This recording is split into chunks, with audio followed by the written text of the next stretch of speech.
Bonjour. Voilà, moi je suis effectivement Virginie Le Fichou et je suis thérapeute en maïeusthésie.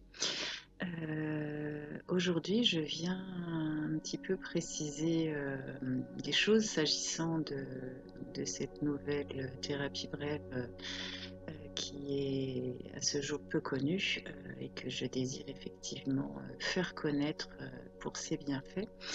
Et je voudrais aujourd'hui vous partager ce qui concerne le fait de parler de la résistance du patient.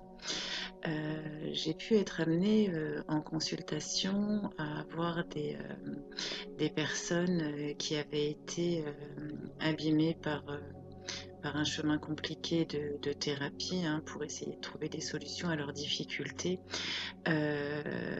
qui n'avaient pas forcément trouvé les réponses, et effectivement qui pouvaient s'être sentis remis en cause par des accompagnements où ils avaient ressenti le fait qu'en fait, si ça ne marchait pas, c'était de leur fait à eux.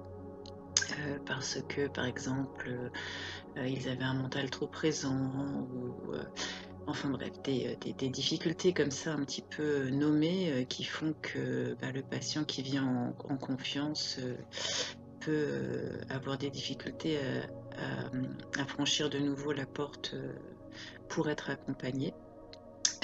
Et c'est pour ça que je voulais préciser en quoi l'accompagnement en maïeusthésie peut avoir effectivement un positionnement bienveillant à cet égard et différent, parce que tout comme le symptôme a une raison à être chez le patient, de même, les résistances qu'il peut rencontrer lors de l'accompagnement en maïeusthésie, là encore, ne sont pas quelque chose qu'on souhaite enlever, mais au contraire, ces résistances sont également une justesse à être. Euh, pour effectivement vous expliquer, par exemple, dans un accompagnement, on va peut-être être amené dans une scène où les parents du consultant se présentent, et puis tandis qu'on va demander au consultant de contacter ces êtres de soi qui apparaissent, puisqu'il y a quelque chose à travailler à ce niveau-là, hein, puisqu'il se présente. Le consultant va nous faire état du fait que il y a un mur qui s'est dressé entre lui et ses parents. Alors le mur peut être vu comme une résistance, comme un impossible, cependant en maïeusthésie on l'aborde complètement différemment. Là encore, ce mur a une raison d'être. Et on va demander justement au patient de se rapprocher de ce mur, de nous le décrire, de nous décrire les sensations qu'il ressent par rapport à ce mur, de pourquoi, en quoi c'est mieux que ce mur soit là. Et le fait de venir interroger le pourquoi de cette résistance va permettre finalement d'obtenir des informations supplémentaires qu'il est important de détenir avant d'aller plus loin, avant de rejoindre les êtres de soi que sont ses parents. Et le simple fait effectivement d'aller venir rencontrer ce mur et d'aller questionner la pertinence de sa présence, il va effectivement avoir pour conséquence qu'à un moment donné, une fois que le mur nous a donné les informations nécessaires, va disparaître et nous laisser accès à ses parents.